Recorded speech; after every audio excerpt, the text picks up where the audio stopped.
फिर रेडिएशन में last topic हम लोगों का, और ब्लैक बॉडी रेडिएशन के बारे में समझना है। और एक टॉपिक है जिसमें हम ये देखेंगे कि जो सब्सटेंस गुड रिफ्लेक्टर होता है, मतलब जो गुड एब्जॉर्बर होता है, वो गुड एमिटर भी होता है। तो इनमें आपस में क्या रिलेशन होता है उसको समझना है। ठीक है, तो सबसे पहले कुछ क्वांटिटीज़ हमें समझनी पड़ेंगी, उसके बाद में हम देख पाएंगे कौन अच्छा एमिटर है, कौन अच्छा रिफ्लेक्टर है, कौन अच्छा एब्जॉर्बर है। ठीक है, तो देखिए भाई, ये कोई सरफेस है, ये ग्लास की शीट ले लेते हैं। ठीक है, तो क्या होगा जब यहाँ पे लाइट गिरेगी ना, ऐसे इस पे लाइट हिट करेगी, तो लाइट के हिट करने पे तीन पॉसिबिलिटीज़ निकल के आती हैं। पता है, पहली पॉसिबिलिटी ये होती है कि ये कुछ लाइट को एब्जॉर्ब कर लेगा, एनर्जी को, तो क्यूवे इज एब्जॉर्ब एनर्जी। ठीक है, तो इसने कुछ अपने अंदर ऐसे एब्जॉर्ब कर ली, कुछ को ये रिफ्लेक्ट मार देगा ऐसे। तो what is Q R? This is reflected energy. ठीक है, और कुछ को ये पता है, ये ट्रांसपेरेंट मान लेते हैं। अगर ट्रांसपेरेंट नहीं था तो सारी एब्जॉर्ब हो जाएगी इसके अंदर ही, इसको ट्रांसपेरेंट मान लेते हैं। तो कुछ ये ट्रांसमिट कर देगा, क्यू टी। तो what is Q T? This is transmitted energy. ठीक है, तो तीन पॉसिबिलिटी है कि किसी सरफेस पे लाइट गिरने पे कुछ एब्जॉर्ब करेगा, कुछ वो रिफ्लेक्ट करेगा, और कुछ को वो ट्रांसमिट कर देगा। ठीक है, अब देखो क्या होता है। जो हमारा सबसे पहले आता है टर्म एब्जॉर्टिव पावर। एब्जॉर्टिव पावर बोलते हैं इसको स्मॉल ए से डिनोट करते हैं, and this is Q way by Q. तो कहने को तो पावर है, but actually this is a dimensionless quantity है ना। और ये आपको क्या बता रहा है कि जो लाइट गिरी है उसमें से कितनी लाइट आपने एब्जॉर्ब कर ली है। तो this is dimensionless quantity, unitless quantity. ठीक है, और ये 0 से 1 के बीच में होती है, बिटवीन 0 to 1। अगर ब्लैक बॉडी है, for a black body A is 1, कि जो ब्लैक बॉडी होती है वो क्या करती है, वो सब एब्जॉर्ब कर लेती है। तो for a black body A is 1, जितना गिरेगा सारा एब्जॉर्ब करती है। और बाकी सबकी जो एब्जॉर्टिव पावर है 0 से 1 के बीच में होती है, फॉर ऑल अदर बॉडीज। तो स्मॉल ए होगा एब्जॉर्टिव पावर। देखो पावर वर्ड है, पर आपको कंफ्यूज नहीं होना है। ये क्वांटिटी डायमेंशनलेस और फ्रैक्शन को बता रही है कि कितना फ्रैक्शन एब्जॉर्ब हुआ है।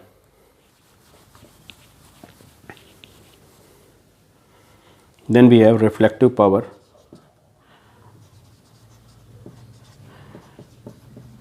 रिफ्लेक्टिव पावर, इसको आर से नोट करते हैं, sometimes called reflectance.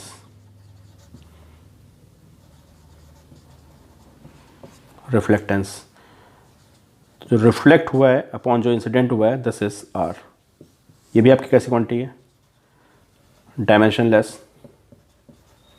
And unitless. ये सारे रेशियो हैं, आपको पावर वर्ड लग जाता है, रिफ्लेक्टेंस भी बोलते हैं इसको। तो ये ब्लैक बॉडी के लिए कितना होगा reflectance? For a black body R is 0, कि जितना गिरता है वो सारा सारा एब्जॉर्ब कर लेता है, क्यू आर 0 हो जाता है उसमें। तो for a black body R is 0। और बाकी सारी बॉडीज जितनी होती है नॉर्मल, वो सारी की सारी रिफ्लेक्ट ज़रूर करती है। ऐसा कोई मटेरियल होता ही नहीं है जो गिरने वाले सारे रेडिएशन को एब्जॉर्ब कर ले। ब्लैक बॉडी तो वैसे ही हमारा हाइपोथेटिकल कॉन्सेप्ट होता है। ठीक है, देन वी हैव ट्रांसमिटेंस।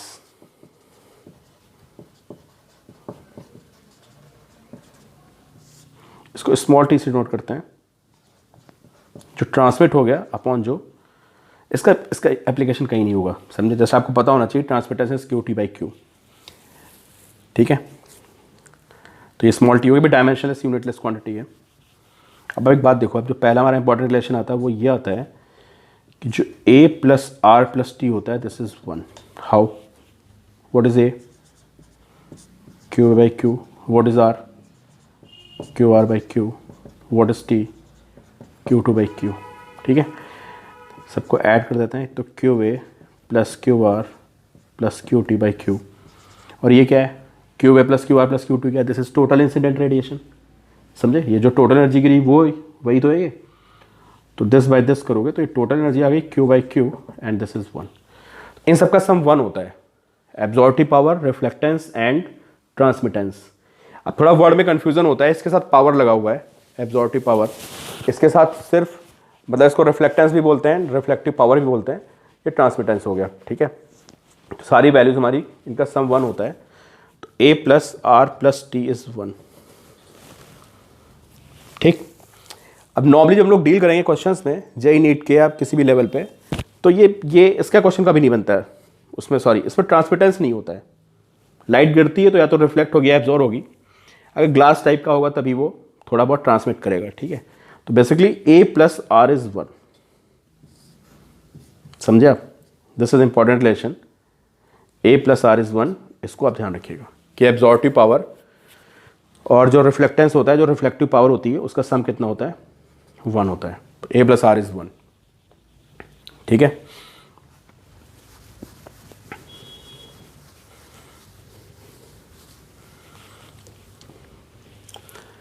अब सबसे पहले आता है हमारा, पता क्या, सबसे पहले आता है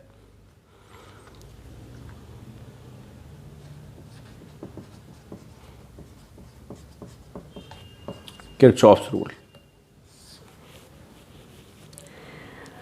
तो देखो भाई, इनका रूल क्या है, पहले इन्होंने बता रखा है कि जो जितना अच्छा एब्जॉर्बर होता है, ऑल गुड एब्जॉर्बर्स और ऑल्सो गुड एमिटर्स।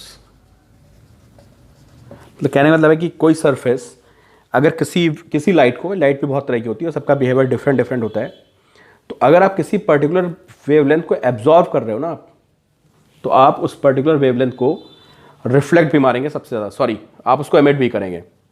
देखो ब्लैक बॉडी में दो बातें होती हैं, पता है क्या? जो हमारी ये ब्लैक बॉडी है, कोई नॉर्मल बॉडी कि वो जो मतलब जितना ज़्यादा एब्जॉर्ब करेगा किसी चीज़ को, वो उतना ही ज़्यादा उसको क्या करेगा, एमिट भी करेगा। एब्जॉर्ब कब करेगा? जब उसके ऊपर लाइट गिरेगी, एनर्जी गिरेगी तो एब्जॉर्ब करेगा।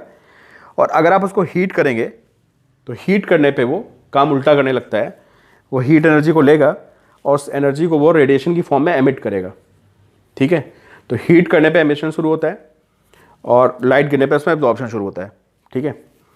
अब इसको थोड़ा डिफरेंट तरीके से देखें तो क्या होता है यहाँ पे, एक इसका स्टेटमेंट और है, वो स्टेटमेंट ज़्यादा काम का है। उसमें क्या है, उसमें ये है कि रेशियो ऑफ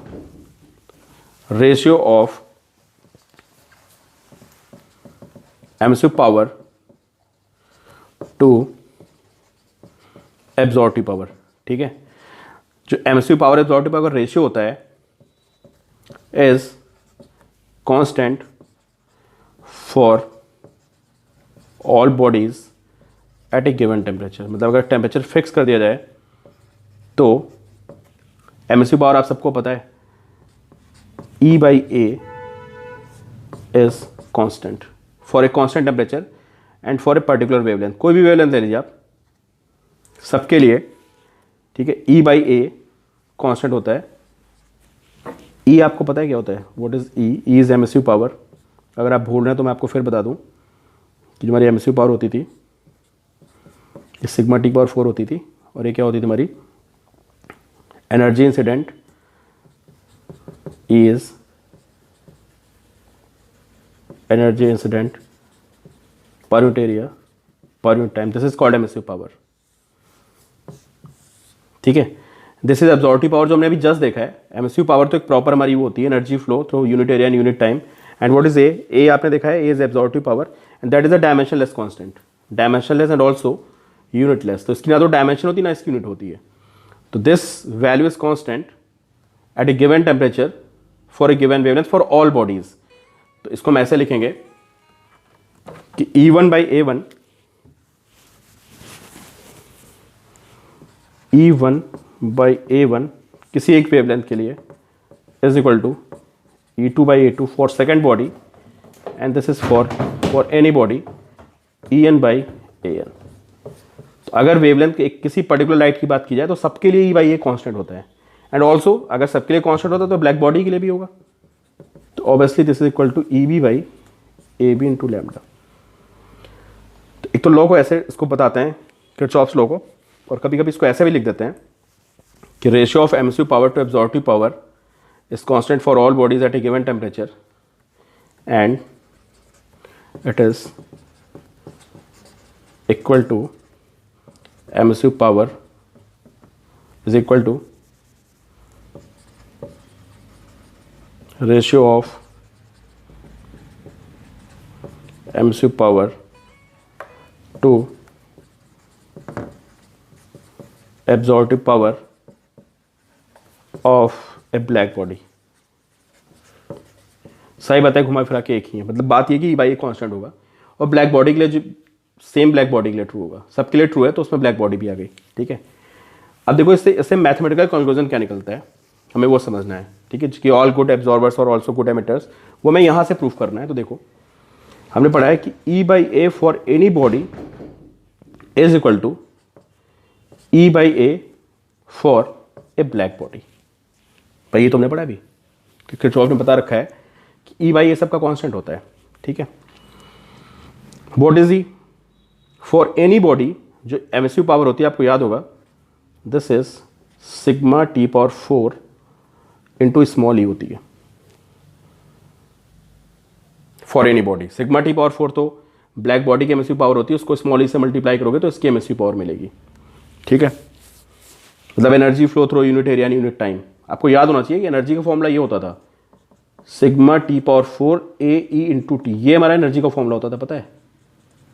और अगर मैं एरिया को 1 कर दूं, टाइम को 1 कर दूं, तो ये जो हमारा निकल के आता था, शायद आपको देख नहीं रहा, ऊपर कट गया, कि ये हमारा जो फॉर्मूला होता था sigma T power 4 AT into, ये किसका फॉर्मूला होता था? ये होता था energy radiation for a body of area A in time T at temperature T whose emissivity is E। अगर एमिसिव पावर की बात कर ली जाए तो पावर में एरिया 1 हो जाता था और टाइम भी 1 हो जाता था। तो हमारा फॉर्मूला क्या बनेगा? Sigma T power 4 E, this is emissive power, मतलब energy through unit area and unit time. तो मैं सिग्मा T पावर 4 E लिख दिया अपॉन A लिख दिया। चलो ब्लैक बॉडी की बात करते हैं। ब्लैक बॉडी के लिए क्या होगा ये? भाई ब्लैक बॉडी के लिए सिग्मा T पावर 4 हो जाएगा, उसका तो E1 होता है, अपॉन A एब्जॉर्प्टिव पावर। अभी हमने चेक किया है कि इसकी एब्जॉर्प्टिव पावर 1 होती है ब्लैक बॉडी की, इसको 1 पुट कर देते हैं, तो सब कट गया, तो देखो E is equal to A आ गया। पता है, ये किरचॉफ्स रूल का कंक्लूजन है। क्या कंक्लूजन है? कि E is equal to A। E क्या बताता है बताओ? E बताता है कि तुम कितना ज़्यादा एमिट करोगे। पता है, अगर तुम्हारा E1 हो गया तो तुम ब्लैक बॉडी बन गए, तो तुम बहुत ज़्यादा एमिट करोगे। तो जितना E कम होगा उतना ही आप कम एमिट करोगे, एमिसिविटी होती है ना E। और एक ये क्या बताती है? E हमारा क्या होता है? E/EB, मतलब emissive power of a body to the emissive power of black body. तो E is equal to A का मतलब हो गया जिसकी एमिसिविटी जितनी ज़्यादा होगी वो उतना ही ज़्यादा एब्जॉर्ब भी करेगा। तो E किसको शो कर रहा है? Ability to emit. जितना आपका E हाई है आप उतना ज़्यादा एमिट करोगे। ब्लैक बॉडी के लिए E1 होता है, E 0 हो गया तो फिर ऐसा पॉसिबल ही नहीं है। और A क्या शो कर रहा है? ये शो कर रहा है एबिलिटी टू क्या? एब्जॉर्ब। समझे? तो यहां समझ में आता है कि E is equal to A। तो जितना अच्छा जो एब्जॉर्बर होगा वो उस पर्टिकुलर वेवलेंथ के उतना अच्छा क्या होगा? एमिटर भी होगा। तो वही हमारा स्टेटमेंट था कि all good absorbers are also good emitters. तो mathematically which means E is equal to A। इस बात को ध्यान रखिएगा कि एमिसिविटी और एब्जॉर्प्टिव पावर दोनों सेम होते हैं। मैं जो लाइन बोली इसको ऐसे याद कर लो कि एमिसिविटी और एब्जॉर्प्टिव पावर दोनों सेम होते हैं। ये कंक्लूजन है किरचॉफ्स लॉ का। ठीक है, बहुत सारे इसके एग्जांपल्स हैं। जैसे आपको पता है सैंड जो होती है, sand is a good absorber और ऑल्सो गुड एमिटर्स। ठीक है, तो होता क्या है डेजर्ट एरिया में, पता है जैसे सन रेज गिरती है ना तो वो बढ़िया से एब्जॉर्ब कर लेती है उसको, गुड एब्जॉर्बर होता है। तो तुरंत टेम्परेचर बढ़ जाता है। पता है जैसे जैसे उस पर सन रेज गिरेंगी टेम्परेचर हाई हो जाता है। दोपहर में मतलब 11 बजे ना ऐसा लगेगा तुमको दोपहर के 1-2 बज रहे हैं, हाई टेम्परेचर। और इवनिंग में जैसे ही इवनिंग होती है 6-7 बजे के आसपास, तो फिर उसको एमिट करना शुरू करता है और बहुत जल्दी एमिट कर देता है। तो इस वजह से डेजर्ट में हमारी नाइट होती है थोड़ी कोल्ड होती है, मतलब टेम्परेचर डाउन होता है ज़्यादा कंपेयर टू जो हमारा मैदानी एरिया है ना। तो जब हम लोग दिल्ली के आसपास रहते हैं तो यहाँ पे टेम्परेचर रात में हाई रहता है, आप जैसलमेर बाड़मेर चले जाओगे तो वहाँ पे रात में टेम्परेचर डाउन रहता है। हाँ, दिन में उल्टा होता है, दिन में वहाँ हाई होता है, यहाँ पे थोड़ा लो रहता है, क्योंकि वो ज़्यादा हीट को क्या करता है, एब्जॉर्ब करता है। ठीक है, तो जो जिस कलर को अच्छे से एब्जॉर्ब करेगा उसको अच्छे से एमिट भी करेगा। इस पर कॉन्सेप्चुअल क्वेश्चन मैं आपको क्लास में कराऊंगा। ठीक है, इस पर बहुत सारे कॉन्सेप्चुअल क्वेश्चंस हैं, उनको मैं क्लास में डिस्कस करूँगा। मैंने बोला भी था आपसे कि वीडियो देख लो, क्वेश्चंस मैं क्लास में डिस्कस करूँगा आपसे। चलो, ये तो हो गया हमारा। एंड देन वी हैव एक और लॉ है हमारे पास, और ये है वीन्स डिस्प्लेसमेंट लॉ।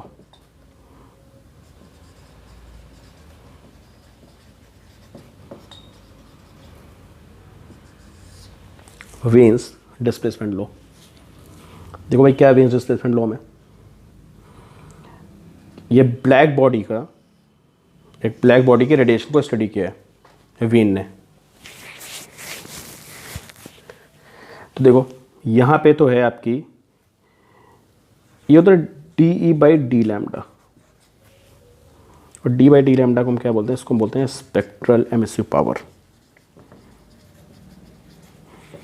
मतलब ये आपको पता क्या बताता है, ये बताता है कि कोई पर्टिकुलर जो वेवलेंथ है ना, या देखो ब्लैक बॉडी से जब रेडिएशन निकलेगा, सपोज करो ब्लैक बॉडी है, तो कौन कौन सी वेवलेंथ निकलेंगे, बहुत सारी वेवलेंथ निकलेंगे इससे, समझे, हर पॉसिबल वेवलेंथ निकलती है, बहुत सारी, मैं क्या बोल रहा हूँ, all possible wavelengths, I mean infinite wavelengths निकलती हैं, जीरो से लेकर इनफाइनाइट तक। कुछ वेवलेंथ्स कम निकलती हैं, कुछ वेवलेंथ ज़्यादा निकलती हैं, समझ गए आप, कुछ वेवलेंथ्स कम निकलती हैं और कुछ वेवलेंथ ज़्यादा निकलती हैं। ऐसा नहीं कि सारी बराबर निकल रही हैं, कि 300 नैनोमीटर भी उतनी निकल रही, 400 भी, 500 भी, अगर मैं उनकी काउंटिंग करूँ तो सबके नंबर सेम, ऐसा नहीं है। हर वेवलेंथ का अपना अलग अलग रेशियो होता है। ठीक है, तो जो हमारा डी बाई लैम्डा होता है उसको बोलते हैं स्पेक्ट्रल एमिसिव पावर, समझे। और ये में बताता है कि energy radiated per unit area, per unit time, per unit area in per unit time by particular wavelength. कोई पर्टिकुलर वेवलेंथ जो है उसको पकड़ लिया जाए और उसके बारे में अगर हम डिस्कशन करें तो वो होती है हमारी स्पेक्ट्रल एमिसिव पावर। जैसे मैं बोल दूं कि यार किसी की 400 नैनोमीटर की जो वेवलेंथ है उसकी स्पेक्ट्रल एमिसिव पावर इतनी है, तो वो उसके बारे में बात करेगा। ठीक है,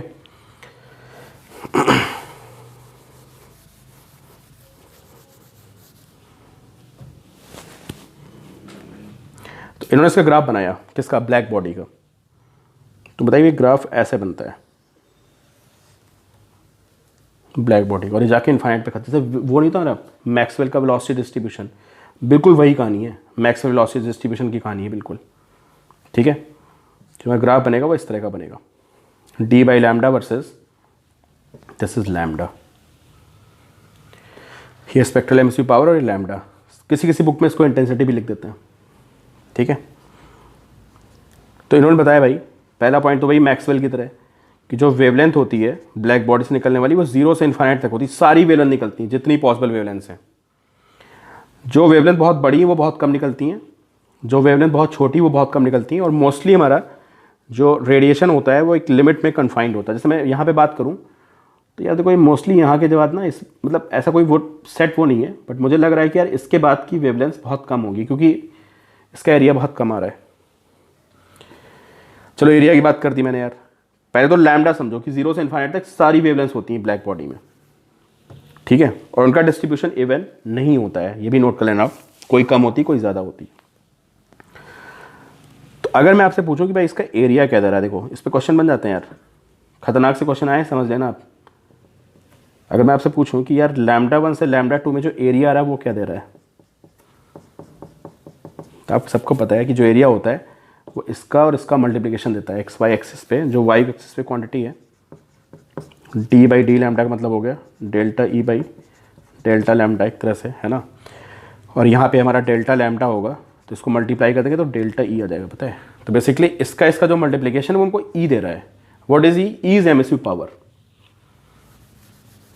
तो सबसे पहली बात तो वो आपने नोट की थी, सेकंड पावर है कि area between lambda 1 and lambda 2 is equal to emissive power of black body between lambda 1 and lambda 2। मतलब लैम्डा 1 लैम्डा 2 के बीच में जितनी वेवलेंथ है ना, उनसे कितनी एनर्जी निकल रही पर unit area per unit time, वो हमको बताएगा ये एरिया। फिर से मैं बोल रहा हूँ कि जो एरिया है हमको क्या बताएगा कि लैम्डा 1 से लैम्डा 2 के बीच में जो वेवलेंथ्स हैं उनकी वजह से कितनी एनर्जी निकल रही है इस ब्लैक बॉडी से, किससे, पर यूनिट एरिया से इन पर यूनिट टाइम। तो ये हमारा ये हो गया लैम्डा 1 से लैम्डा 2। ठीक है, तीसरा पॉइंट ये है कि black body radiation is mostly confined to a range, मतलब 0 से लेके वहाँ तक होता है, and larger wavelengths are less. मतलब कहने को तो 0 से इन्फाइनाइट तक है, लेकिन बहुत बड़ी वेवलेंथ्स के जो नंबर होते हैं बहुत कम होते हैं, क्योंकि आप देखोगे यहाँ पे एरिया कम आने लगा है, ये एरिया कम आ रहा है और ये एरिया बढ़ा रहा है, समझे। तो बड़ी वाली वेवलेंथ्स कम होती हैं, छोटी वेवलेंथ भी कम होती हैं, और मोस्टली जो हमारा रेडिएशन होता है जहाँ जहाँ पे एरिया बड़ा आएगा ना, इसका मतलब वो वेवलेंथ की एनर्जी ज़्यादा निकल रही है। क्या बोला मैंने, जहाँ जहाँ पे एरिया ज़्यादा आएगा जिस जिस इंटरवल में, उस इंटरवल में एनर्जी ज़्यादा निकल रही होगी। तो देखो ये वाला जो इंटरवल है ना पीक, यहाँ पर एरिया सबसे ज़्यादा आ रहा है कंपेयर टू ये वाली रेंज। अगर मैं ये रेंज ले लूँ, समझे, तो यहाँ पे एरिया ज़्यादा आ रहा है। इसका मतलब जो ब्लैक बॉडी से रेडिएशन निकल रहा है वो इन पर्टिकुलर वेवलेंथ का ज़्यादा निकल रहा है। जो भी वेवलेंथ यहाँ पे आ रही होंगी ये ज़्यादा एनर्जी में कंट्रीब्यूट कर रही है। इन वेवलेंथ का कंट्रीब्यूशन ज़्यादा एनर्जी में, इन वेवलेंथ का कंट्रीब्यूशन कम है, समझे ना। वही तो बता रहा हूँ कि ऐसा नहीं कि सारी इवन होती हैं, कुछ वेवलेंथ ज़्यादा निकलती हैं, कुछ वेवलेंथ कम निकलती हैं। तो यहाँ पे इसका पीक आ रहा है, एक पॉइंट तो ये हो गया, ठीक है, और इनका कंट्रीब्यूशन ज़्यादा है। अच्छा, एक चीज़ और रह गई हमारी, चौथा पॉइंट था कि जो टोटल एरिया होता है वो क्या देता है हमको। तो जो उसका टोटल एरिया होगा, अभी मैंने आपको बताया, वो टोटल एमिसिव पावर देगा, पूरी ब्लैक बॉडी की एमिसिव पावर, जितनी वेवलेंथ है ना, ये पूरा एरिया आपको टोटल एमिसिव पावर देगा। अब एक बार कॉम्पिटिशन में क्वेश्चन पूछ लिया था कि जो टोटल एरिया होता है किसके प्रोपोर्शनल होता है। तो भाई टोटल एरिया जो एमिसिव पावर को दे रहा है, और emissive power is directly proportional to क्या, is directly proportional to T⁴। तो आपसे पूछता है कि एरिया टेम्परेचर के किसके प्रोपोर्शनल है, तो आप बोलोगे टेम्परेचर की 4th पावर के प्रोपोर्शनल है दिस एरिया। ठीक है, टोटल एमिसिव पावर आ गई हमारी। और अब वीन्स डिस्प्लेसमेंट लॉ होता है, तो देखते हैं डिस्प्लेसमेंट लॉ क्या होता है। पता है, वीन ने स्टडी करके ये बताया कि यार अगर मैं टेम्परेचर बढ़ा दूं ब्लैक बॉडी का ना, तो टेम्परेचर बढ़ाने पे क्या होगा पता है। अगर आप टेम्परेचर बढ़ाओगे तो रेडिएशन निकल किस फॉर्म में रहा है यार, hc/λ की फॉर्म में निकल रहा है रेडिएशन। आप उसको हीट करोगे तो वो जो एनर्जी रेडिएट करेगा फोटॉन्स की फॉर्म में निकलेगी। तो अब तुमने टेम्परेचर बढ़ाया तो उसको ज़्यादा एनर्जी रेडिएट करनी है, ज़्यादा एनर्जी रेडिएट करनी, तो उसकी वेवलेंथ क्या होगी बताओ, छोटी हो जाएगी। तो क्या होता है, ग्राफ इधर शिफ्ट कर जाता है। तो तुमने टेम्परेचर बढ़ाया ना, तो ग्राफ ऐसे हो जाएगा। अब इससे और छोटी छोटी वेवलेंथ निकलने लगेंगी, समझ गए आप। तो जैसे आप इसको, और टेम्परेचर, अगर आप टेम्परेचर कम करोगे तो ग्राफ ऐसे हो जाएगा, और कम कर दोगे तो ग्राफ ऐसे हो जाएगा। मतलब इसका पीक शिफ्ट हो रहा है, समझिए क्यों शिफ्ट हो रहा है। तो अगर मैं इसको T1 लिखता हूँ, इसको T2 लिखता हूँ, इसको मैं T3 लिखता हूँ, इसको मैं T4 लिखता हूँ, तो सबसे ज़्यादा टेम्परेचर T4 का होगा, क्योंकि उससे छोटी वेवलेंथ निकल रही है, पता है। तो इसका टेम्परेचर सबसे हाई होगा। तो एक क्वेश्चन तो यही बन गया कि भाई टेम्परेचर बता दो किसका हाई है किसका कम है। तो इसका टेम्परेचर हाई होगा, बाकी सबका कम होगा, ये ऑर्डर होगा टेम्परेचर का, ठीक है। एक बात तो ये हो गई। दूसरी बात ये हो गई कि वेवलेंथ छोटी हो चुकी हैं, और डिस्प्लेसमेंट लॉ ये होता है कि जो हमारा ये ग्राफ बनता है, इसका जो पीक होता है, ये यहाँ पे लैम्डा एम लिख लो, ये d/d लैम्डा था और ये लैम्डा था, पता है। तो हो क्या रहा है यहाँ पे, कहानी ये हो रही है कि ये जो यहाँ पे लैम्डा एम है, ये वो वाली वेवलेंथ है जिसके आसपास का एरिया सबसे ज़्यादा आ रहा है। क्यों, इस वेवलेंथ के आसपास का एरिया सबसे ज़्यादा आ रहा है, तो इसको मतलब ये वेवलेंथ सबसे ज़्यादा निकल रही होगी, पता है। तो लैम्डा एम को बोलते हैं वेवलेंथ हैविंग मैक्सिमम कंट्रीब्यूशन। मतलब इसका तो कंट्रीब्यूशन हो गई, और अपने आसपास वालों का भी कंट्रीब्यूशन मैक्सिमम होगा। तो wavelength having maximum contribution in radiation, ये वो वाली वेवलेंथ है। और डिस्प्लेसमेंट लॉ ये कहता है कि lambda M is inversely proportional to T. ये हमारा वेन्स डिस्प्लेसमेंट लॉ होता है, या बोले तो lambda M T is equal to B. मतलब टेम्परेचर बढ़ाओगे तो पी की तरफ शिफ्ट कर जाएगा, और बढ़ाओगे पी को उधर शिफ्ट कर देगा। तो जितना आप टेम्परेचर बढ़ाते जाओगे वेवलेंथ उतनी छोटी होती जाएगी। लॉजिक समझ गए आप? फिर मैं बोल रहा हूँ कि रेडिएशन निकलता है एच सी बाई लैम्डा की फॉर्म में। जब किसी बॉडी को आप ज़्यादा हीट करोगे तो उसको ज़्यादा एनर्जी रेडिएट करनी है, तो उसको लैम्डा ऑब्वियसली बात है कम करना पड़ेगा। तो पहले ज़्यादा बड़ी वेवलेंथ निकल रही थी, हीट कर दोगे छोटी वेवलेंथ निकलने लगेगी। ये बात चली थी ब्लैक बॉडी के लिए, but partially this is true for every body, कोई भी ऑब्जेक्ट हो। तो फॉर एग्जांपल अगर मैं आयरन को हीट करता हूँ, तो आयरन को हीट करने में क्या होता है पता है? आप सबने देखा होगा कि जब इसको हीट करते हो तो पहले से निकलती हैं बड़ी बड़ी वेवलेंथ्स जो हमको दिखती नहीं है। हाँ भाई, वो होता है ना, यूवी होता है, इधर गामा होता है, इधर एक्स रेज होती हैं, फिर हमारा विजिबल होता है, फिर इंफ्रारेड होता है, फिर फार इंफ्रारेड होता है, ये सब रेडिएशंस होते हैं हमारे। तुम हीट करते हो ना ऑब्जेक्ट को, जो भी हीटेड ऑब्जेक्ट है जिसमें से कलर नहीं निकल रहा है वो हमेशा इंफ्रारेड होता है, ध्यान रखना, उससे इंफ्रारेड निकल रही होती है, ठीक है? उसको हम देख नहीं पाते हैं। तो जैसे आयरन का टेम्परेचर बढ़ाते हैं, तो टेम्परेचर बढ़ाओगे तो क्या होगा बताओ? उसको ज़्यादा एनर्जी रेडिएट करनी है, लैम्डा को कम करेगा। लैम्डा को कैसे कम करेगा? वो विजिबल में आ जाएगा, पता है? विजिबल में विबग्योर होता है। तो सबसे पहले जब आयरन को हीट करते हो तो रेड दिखता है, पता है? रेड हॉट हो जाता है। बहुत ज़्यादा हीट कर दो आयरन को तो फिर वो थोड़ा ऑरेंज, फिर येलो येलो दिखने लगता है।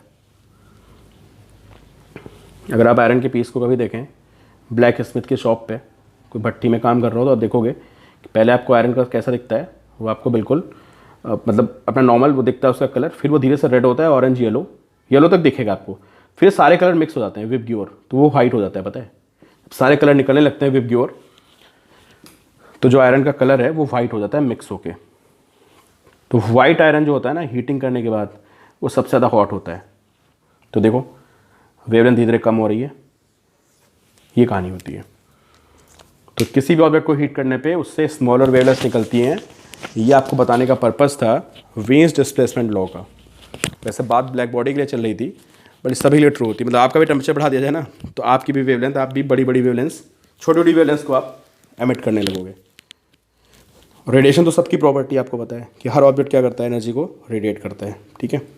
तो कल मैं क्लास में इस पर क्वेश्चन डिस्कस करूँगा, lambda M T is constant, ठीक है? और दूसरा पॉइंट हमारा क्या था उस पर, किरचॉफ्स लॉ पे कि E is equal to A। चलिए, उम्मीद करता हूँ आप लोग वीडियो देख ले होगा आप लोगों ने। मिलते हैं कल।